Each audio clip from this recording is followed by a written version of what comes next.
The day it happened, Victoria Sloan stepped out of her white Mercedes and looked at the sign above the bay door. Brandt Auto and Repair, Harford Road, Baltimore, Maryland. She looked at it for exactly 1 second and then she smiled. Not a real smile, the kind that expensive people use when they have already decided the room is beneath them and they want the room to know it. Her assistants, standing half a step behind her with a leather folio pressed to her chest, saw the smile and looked at her shoes. Victoria did not know that the man inside, the one pulling a cracked rubber hose out of a Porsche 718 with the same deliberate patience you use when you are listening to something instead of just touching it, had already solved the problem that 3 shops and $11,000 in failed repair attempts had not. She did not know because she had not asked. She had decided, standing in the parking lot with the sun behind her and the bay door open, that she already knew everything she needed to know about a man who worked in a place like this. My name is Denzel Washington, not the one you are thinking of. No, really, a 47-year-old mechanic who works out of a one-bay shop on Harford Road with fluorescent lights that buzz when it is humid in a coffee maker I have had since 2009 that my daughter calls a crime scene. And the day a $190,000 Mercedes ended up with my name on the title was the day everything changed for the two of us. But not for the reason that anyone standing in that bay could have predicted, not even me, 0131. Before I tell you about the bet and the part that cost me $6.40, and the thing that woman did at the very end of this, the thing I still cannot tell you about without going quiet for a moment, I need you to do something. If you have ever walked into a room and had someone decide who you were before you opened your mouth, before you touched a single thing, just by looking at you, I want you to stay right here. Because this whole story is for you. Go ahead. I'll be right here when you come back. 0158 now. Let me tell you about my daughter. Her name is Callie. She is 19 years old and she is the most precise and serious person I have ever known. She keeps a journal. She annotates her textbooks with colored tabs. She has strong opinions about the correct way to stack dishes. She is currently completing her 2nd year of nursing school at the University of Maryland, and she gets it from her mother, who was precise and serious in exactly the same way. Her mother's name was Renee. Renee passed 4 years ago, a fast and unwarned illness, the kind that does not negotiate and does not explain itself. One morning she was there and then she was not, and Callie and I have been the two of us since then, navigating a house that still sometimes feels like it has one person too many rooms for. Zo 241. I want to tell you something about Callie because without it, nothing in this story lands the way it should. Callie, 2 weeks after her mother died, walked into my shop on a Saturday morning. She was 15. She sat down on the metal stool I keep next to the tool chest, the one with the wobble she has always refused to let me fix because she says the wobble is part of its character. She sat down on that stool and she looked at me with her mother's eyes, which she has exactly, and she said, "Daddy, I want to learn. I want to know how to fix things." Zo 312. I taught her everything I know. Not because I thought she would become a mechanic. I taught her because there is a specific kind of knowledge that comes from working with your hands on something broken and bringing it back, and that knowledge has nothing to do with cars. It has to do with patience and with listening and with the understanding that most things that look catastrophically broken are, when you trace the problem back far enough, something small and findable and fixable. Callie went into nursing because she understood that. She just applied it to people instead of engines. Zo 344. She was home for the week the Porsche came in. She was sitting at the desk in the office doing coursework, drinking coffee from the crime scene coffee maker, and she had taped a drawing to the wall behind her head. She draws still, like she did when she was little. This one was the two of us at the beach, stick figures with our shoes off. She had drawn it 3 weeks after Renee died. I have kept it on that wall since the day she put it there, and I have never once taken it down. The Porsche came in on a Thursday afternoon, towed in on a flatbed with a phone number written in marker on a piece of masking tape stuck to the steering wheel. The car's owner wasn't with it. It had come to me by way of a referral from a guy named Calvin Oakes, who runs a parts supply house on Bel Air Road and who has been sending me work for 11 years. because Calvin operates on the principle that customers should get what they pay for, and in his experience, that principle leads people to my door. 4 for $49. Taped to the driver's seat was a manila envelope. Inside the envelope was a stack of repair orders from 3 different shops.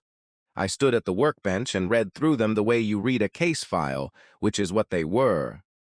3 shops, one of them a full dealership on Falls Road with marble countertops in the waiting room, and a coffee setup that probably cost more per month than my rent. Between the 3 of them, they had replaced a mass airflow sensor, reflashed the engine control unit, and ultimately issued a quote for a complete wiring harness replacement, plus a new engine control module. New 5, that quote was for $11,200. I set it down on the bench. I looked at the car. I am going to tell you something true about my profession that the profession would prefer I keep quiet. The majority of the expensive diagnostic failures I see are not caused by ignorance. They are caused by speed. A shop plugs in a scanner. The scanner returns a code. The technician orders the part the code points at, installs it, rechecks the code, and when the code comes back, they escalate to the most expensive answer available, because the most expensive answer is the one that moves the car out of the bay and transfers the problem to the customer's wallet. What almost no one does anymore, and it genuinely troubles me, is follow the problem back through the system the way you would follow a water leak back through a wall, patiently, without assumption, to where it actually begins. 559, that is what I did with the poor. I spent 2 days on it, working it in between my other jobs, with Callie at the desk behind me occasionally bringing me coffee I didn't ask for and asking questions I always answered. On the second afternoon I found it, a vacuum line behind the intake manifold, a 6-door 440 rubber hose, cracked at the fitting in a way that was almost invisible unless you knew to flex it, a hairline fracture that was allowing air to slip in at exactly the wrong moment and confuse the engine's fuel mixture calculation. Everything else in that car was fine. The code the dealership had read was accurate as far as it went. The wiring harness was not the problem. The control module was not the problem. A $6.40 hose was the problem. 2641. I replaced it. I ran the car through 4 separate drive cycles to verify the fix. The codes cleared and did not return. The Porsche ran perfectly. I wrote up the invoice. Parts and labor, including 2 full days of diagnostic time, came to $389. I was closing the hood when the car's owner arrived. She came in a white Mercedes S-Class, parked it with the kind of confidence that people have when they are not accustomed to worrying about where they park. She got out. She was tall, in her mid-50s, wearing a charcoal blazer, and the expression of someone who has arranged their day around this inconvenience and would like it resolved efficiently. Her assistant came around from the passenger side. The assistant was younger, maybe 25, and she was carrying a leather folio the way you carry something you are not permitted to set down. Victoria Sloan, because that is her name and I will not give her a different one, walked into my bay and looked around. Not me, at the bay, at the tools, at the fluorescent light that was buzzing in the humidity. She looked at the drawing on the wall behind Callie's head, Callie and me at the beach, stick figures with our shoes off, and something in her expression shifted in a way I have seen before and have never found a word precise enough for. Like something you could watch a room lose points for. She said to her assistant, "Not to me, is this the place Calvin sent us?" Her assistant said yes. Victoria looked at me for the first time. She said, "And you're the mechanic?" I said yes. She said, "The Porsche." I said, "It's finished." She said, "Finished." She repeated the word the way people repeat a word when they want you to hear their surprise that it applies. I told her what I had found, the vacuum hose. She asked me to repeat it. I repeated it. She looked at her assistant, then back at me. 0828. You're telling me 3 shops couldn't find a vacuum hose. I told her that was correct. She looked at me for a long moment. There was nothing hostile in it, exactly. It was more like she was calibrating, deciding where to place me in an internal filing system that did not currently have a folder for what she was seeing. She said, "What did you charge me?" I told her. She looked at the invoice I had set on the fender. She picked it up. She looked at it. She set it back down, 0858. Then she said something I want you to hold in your mind for the rest of this story. She said, "I'll be honest with you. When Calvin gave me your address and I pulled it up, I assumed this was going to be a waste of everyone's time. My assistant showed me this block on the map and told her it didn't look like a place that would know what to do with a car like this. She did not say it meanly. That is the thing I want you to understand. She said it the way people say things they believe so completely that they have never once examined whether the belief is accurate. She said it the way you state a fact. It was not a fact. Callie at the desk had gone very still. She had her pen in her hand and she was not writing anything. I looked at Victoria Sloan and I thought about the $6. 40 hoes. I thought about 2 days of listening. I thought about Callie at 15 sitting on the wobble stool, asking me to teach her how to fix things. I set my hands flat on the workbench, said the block doesn't fix cars, I do. She looked at me, not with anger, with something more like recalibration, like a system encountering data that doesn't match its model. She was quiet for a moment.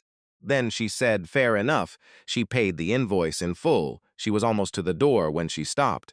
She turned back around. She said, how did you know where to look? I said I listened until the car told me. She looked at me for a third time with the kind of attention she had not given me at any point before that moment. Then she said something I did not expect. 10:36, she said. The dealership told me the engine might be unsalvageable, that I should consider selling it and cutting my losses. I said, did you? She said, I almost did. She paused. She said, I've had that car for 6 years. My husband gave it to me the year before he died. I looked at her. Something had shifted in the room the way pressure shifts before weather. I said, it runs perfectly. She said, I know. I read your report. She picked up the invoice from the fender where I had left it. 11:4. She said, I'll be sending you something else next week. A Range Rover. My director of operations has been quoted over $8,000 to fix it. I'd like you to look at it before I spend that. I said I'd be glad to. She left. Callie waited until the Mercedes was out of the lot and then looked at me from the desk. She said she almost sold her husband's car because someone told her to. I said, yeah. Callie thought about that for a moment. She said, glad she didn't. Arrived the following Tuesday, same flatbed, same stack of paperwork. 2 shops this time, not 3, and a quote from the second one for $8,400 covering a suspected transmission rebuild. I went through my process. Callie brought coffee. I listened to the car. 2 days later, I found the problem. A solenoid in the transmission valve body in 40 minutes of labor. Total invoice, $312. Victoria Sloan arrived to collect it on a Thursday morning. She came alone this time. No assistant, no folio, 12:8. She walked into the bay and she looked at the drawing on the wall again, longer this time. She said, is that yours? I said my daughter made it. She said, when? I said she was 15, after her mother passed. Victoria looked at the drawing and said nothing for a moment. Then she said, it's good. She paid the invoice. She did not leave right away. She stood with the keys in her hand and she said, can I ask you something? I said, sure. She said, how long have you been doing this? I said, 22 years, 12:44. She said, how long have you been on this block? I said, 14 years. She said, Calvin Oaks tells me you've never had a single car come back with the same problem twice. I said, not once, she said, and yet she gestured at the bay, at the buzzing light, at the wobble stool. I understood what the gesture meant. It meant why. It meant how. It meant the specific question that people ask when they cannot reconcile two things that their internal model says should not be able to occupy the same space. I told her the truth of it. I told her the shop is what it is because I chose the work over the presentation. Because I decided a long time ago that the customer with the 14-year-old Civic deserves the same diagnostic care as the customer with the Porsche, and that mixing those two things up, chasing the billing rate instead of the quality of the answer, is how you become one of the 3 shops that sent that car to me in the first place. She listened. She did not fill the silence when I finished. She just stood there with the keys in her hand and her eyes on the drawing of 2 stick figures on a beach. 13:52, she said, my husband used to say something like that. He was a contractor. Built things. Residential, mostly. He said the best builders he ever knew all had the same habit. They walked into a finished room and looked for what wasn't right instead of what was. Because what was right would stay right on its own, but what wasn't right would eventually cost somebody something. I said he sounded like he knew what he was doing. She said he did. She went quiet. She said, I've spent 6 years since he died trying to run his company the way I thought he would have wanted me to. But I've been running it the way I know how, which is not the same thing. 31, she left. She came back the following week without a car, which surprised me. She knocked on the bay door at 9:15 in the morning, which surprised me more. She was carrying 2 coffees in a cardboard tray from the shop 3 blocks down that I sometimes go to on slow mornings. She set one on the corner of my workbench. She said she wanted to propose something. I told her I was listening. 15:1, she said she ran a fleet operation, 31 vehicles, commercial and personal, serviced by 2 contracted shops in the metro area. She said in the past 18 months, she had paid out, between the 2 shops, just over $47,000 in repairs, and she had reason to believe, based on the pattern of what I had found in both her vehicles, that a significant portion of that number represented work that had either not needed to be done or had not actually solved the underlying problem. She said she wanted me to review the service records and give her an opinion on what she was dealing with. 15:37, I told her I would need the records. She had them in her car. Of course she did. She came back with a file box. I spent 3 evenings going through it. I found what she had suspected and more. 14 separate repair line items that were either unnecessary, duplicated, or directly correctable to a misdiagnosis at the original shop. The estimated overspend over 18 months was $23,400.16. I wrote it up in a plain document the same way I write up a repair order. No embellishment, just what I found and what the corrective path looked like. Victoria Sloan read it in my office, sitting in Callie's desk chair because Callie was at class. She read it twice. She set it down on the desk. She sat with it for a moment. Then she said, I owe you an apology. I said she didn't. She said she did, and she was going to give it to me, so I might as well accept it. I accepted it. 1642, she said. The day I walked in here the first time, I made a decision about you before I came through the door. And I made it based on information that had nothing to do with you. I want you to know I'm aware of that, because I don't think people who do what I did should get to do it without the person they did it to knowing that they know. I looked at her, she held it, she did not look away, and she did not soften it by adding a but. I said I appreciate that. She said I mean it. I said I know. She asked about fleet service, whether I had capacity to take it on. I told her I was a one-bay shop. She said she was aware. She said she wasn't asking me to become something else. She said she was asking me to do what I already did for a consistent set of vehicles at a rate she was prepared to make worth the inconvenience to my regular customers. We talked numbers for an hour. I told her what I could reasonably absorb without compromising the work, because the moment I compromise the work, I become one of the 3 shops that sent her the Porsche. 1748. She understood that immediately. I think it was the first thing I had said in any of our conversations that landed for her, not as new information, but as recognition. Like something she already knew being said in a language she could hear. We shook hands. Callie came home that evening and I told her what had happened. She sat on the wobble stool and she listened to the whole thing, and at the end she said, so she came back. I said she did. Callie said, people don't usually come back to apologize. I said, no, 18. What I did not tell Callie that evening, because I was still turning it over, was the part that I am going to tell you now. 2 weeks after our handshake agreement, Victoria Sloan contacted me with a request that had nothing to do with vehicles. She said her company was being pitched by a new fleet management software vendor, and she wanted someone to look at the technical claims the vendor was making before she signed anything. She said her director of operations had told her the contract looked fine, but she said she had learned recently to want a second opinion on things that looked fine.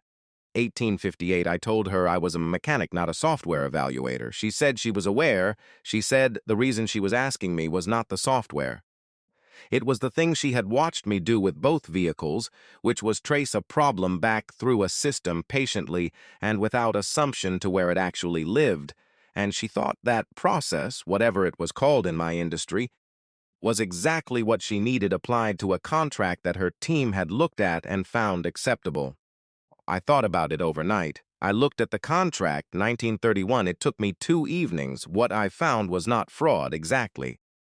It was the corporate equivalent of the mass airflow sensor replacement, a set of charges and clauses that addressed the visible surface of the problem, the fleet management dashboard the vendor was selling, while leaving unresolved the underlying inefficiencies in scheduling, routing, and maintenance flagging that were the actual source of her operational cost overruns. The vendor was a screen with numbers on it. The numbers would look better. Nothing underneath would be fixed. 2004. I wrote it up the same way I write everything. She read it the same way she had read the repair records. Twice in silence from beginning to end. She declined the vendor contract. She told her director of operations why, and she apparently did so using language that was direct enough that the director flew down from New York to ask her in person where she had gotten the analysis. She told him. He asked to meet me. His name is Richard Malone. He is 53. He is the kind of man who wears his reading glasses on a cord around his neck, and he at my bay on a weekday morning looking exactly like a man who has not spent a significant amount of time in places like my bay and is not entirely sure how to stand in one. He shook my hand.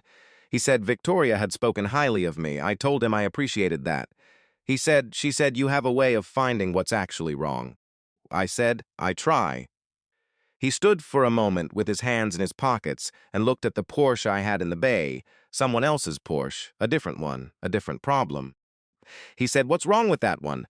I said, intermittent misfire on cylinder 4, but the ignition coil is fine, so we're looking upstream. He looked at the car. He said, how do you know where to look?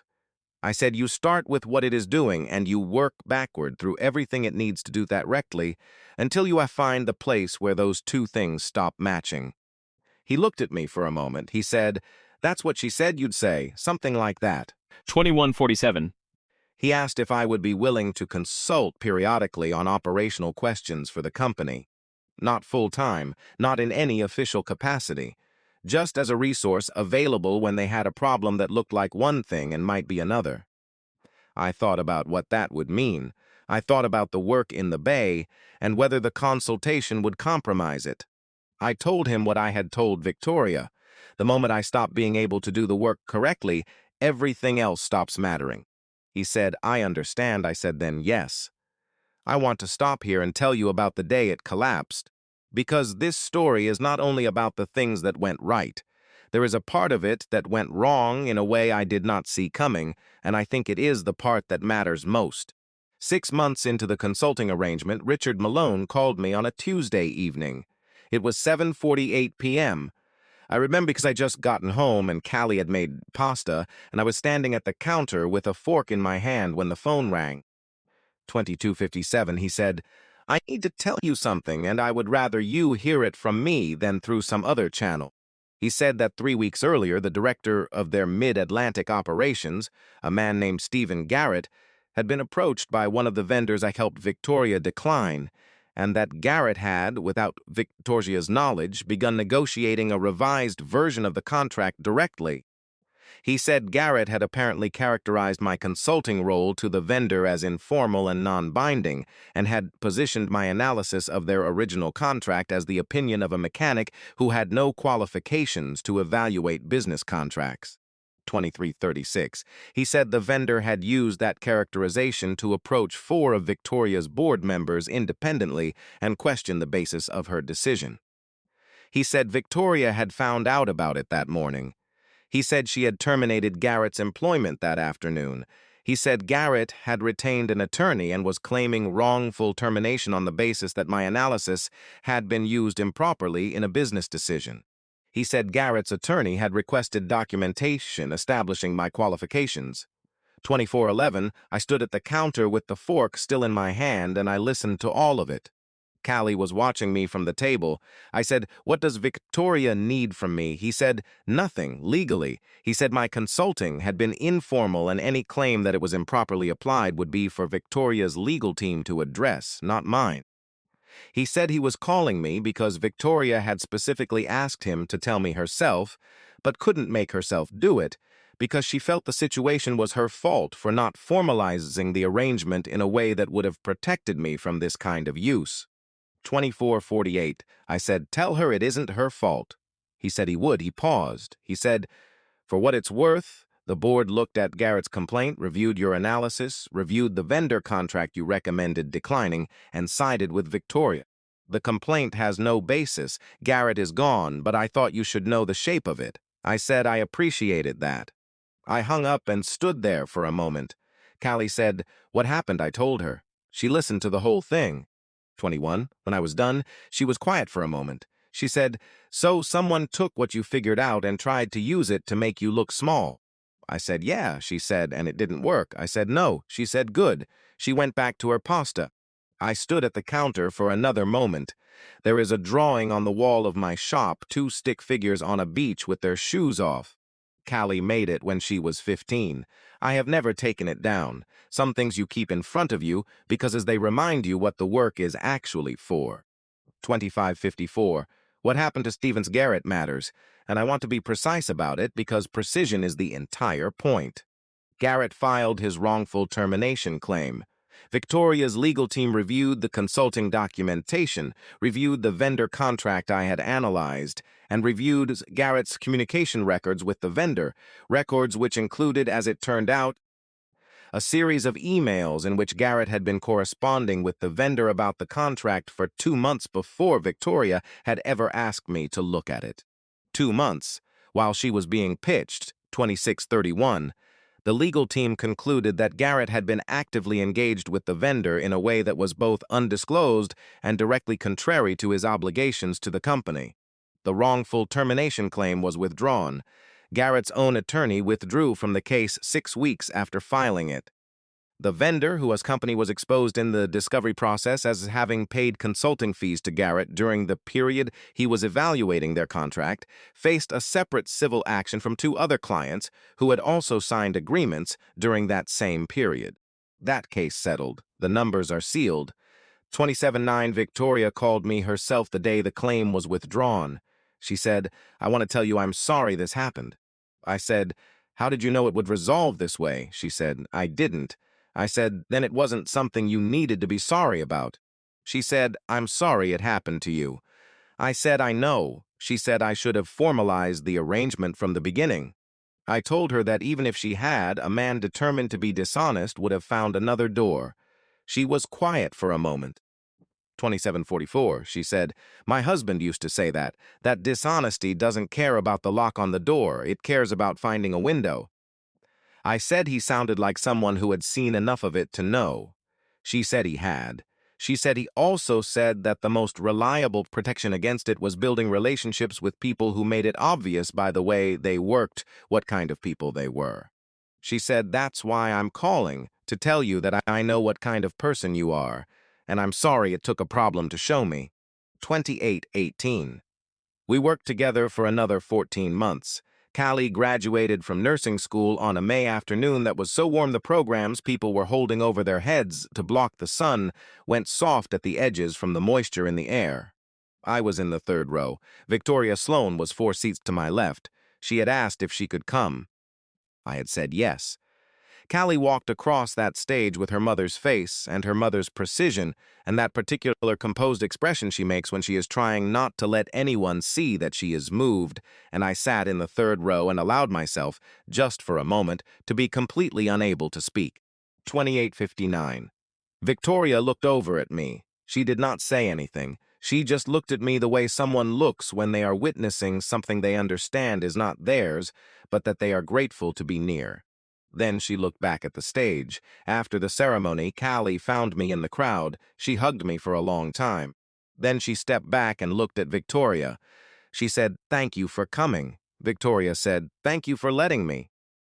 It was the right thing to say, and she knew it, and Callie knew it. And the 3 of us stood there in the sun on the lawn of the University of Maryland while the crowd moved around us and said nothing else for a moment because nothing else needed to be said. 29:38. There is one more thing I want to tell you. After Callie's graduation, I drove back to the shop. It was a Saturday afternoon and the bay was closed. I unlocked it anyway and went in and sat on the stool, the one with the wobble, and I looked at the drawing on the wall for a while. I think I was looking for something. I am not entirely sure what. Maybe I was checking that it was still there, still true, still the thing that the work was for. It was still there. Callie and me on a beach with our shoes off, stick figures, 14 years old. The line's a little wobbly because she had drawn it when she was 15, and she was not yet sure of her hand. I looked at it for a long time, and I thought about what it costs a person year by year to decide that the outside of a thing tells them everything they need to know about the inside. I thought about how many problems that belief creates, how many $11,000 diagnoses, how many cracked hoses that nobody listened long enough to find, how much it costs in the end not to look. 3042, I closed up the shop and drove home. On the way, I passed the Porsche dealership on Falls Road, the one with the marble countertops. The service bay was visible from the road, and every lift was full. Cars in, cars out, fast. I did not stop. I thought about the $6.40 hose. I thought about 2 days of listening. I thought about what Callie had said the evening all of this began, sitting at the desk with her pen in her hand and the coffee getting cold beside her. 3112, she had said, "Dad," I said, "Yeah." She had said, "You know what I like about the way you work?" I said, "What?" She said, "Never decide what's wrong before you know what's wrong." I looked at her. She said, "I want to work like that." I said, "You already do," she smiled. She went back to her textbook. I went back to the Porsche. Outside, Harford Road was doing what it always does, moving, loud, full of people going somewhere they need to be. Inside, it was quiet. The good kind of quiet, the kind that comes from a place that knows what it is and does not need to announce it. I want to tell you something before we go. Victoria Sloan walked into my shop having already decided what she would find. She had done it so many times, I think, and in so many rooms that she had stopped knowing she was doing it. It is an easy thing to become, the kind of person who decides first and looks second, and it does not make you a bad person. It makes you a person who has stopped paying attention. 3216, what costs Victoria is not what she said the first day. What costs her is the 14 months of overspending on fleet vehicles before she found someone willing to follow a problem all the way back to where it lived. What costs Stephen Garrett is the assumption that the analysis of a man who works with hands can be dismissed without examination. That assumption did not survive contact with the actual documentation. It rarely does. 3247, my daughter is a nurse now. She works the night shift at a hospital in Baltimore, and she calls me most mornings when she gets off. She tells me about her night. The cases, the small things, the moments she caught something that someone else had almost missed. She caught a medication interaction last month that the attending had not flagged. She caught it because she went back through the chart the way I go back through a wiring diagram, slowly, from the beginning, without deciding in advance what she would find. 3318. She told me about it on the phone at 7 in the morning while I was unlocking the bay. I said, "Good catch." She said, "I learned it from watching you." I did not say anything for a moment. I stood in the parking lot in the early morning light with the key in my hand, and I let that sit with me the way you let something sit when you want to make sure you have actually felt it and not just heard it. 3347. Then I said, "Drive safe." She said, "Always." I went into the shop. I turned on the lights. The fluorescent one buzzed because it was already getting humid. I put the coffee maker on. I set up the first job of the day, and on the wall behind the desk, 2 stick figures stood on a beach with their shoes off, exactly where they have always been, the whole reason any of this was ever worth doing. 3418. Here is what I honestly want to know from you. Have you ever decided something about a person or a place before you gave it your full attention? Have you ever caught yourself doing it, the way you catch yourself making an assumption before you have actually listened? And has it ever cost you something you didn't know you were losing until it was already gone? Tell me about it in the comments. I read them. I want to know. 3447. And if this story stayed with you tonight, if you believe the way I have come to believe it, right down to the ground, that the most important thing any of us can do in any room we walk into is decide to look before we decide, then do me that one small favor. Hit that subscribe button if you haven't yet. Drop a like so the next person finds their way here. Leave your story in the comments below. 3511, because the truth is, most of the people who get looked at like furniture are the ones holding the room together. And most of the things that look irreparably broken are one honest hour of listening away from running perfectly. I'll see you in the next one.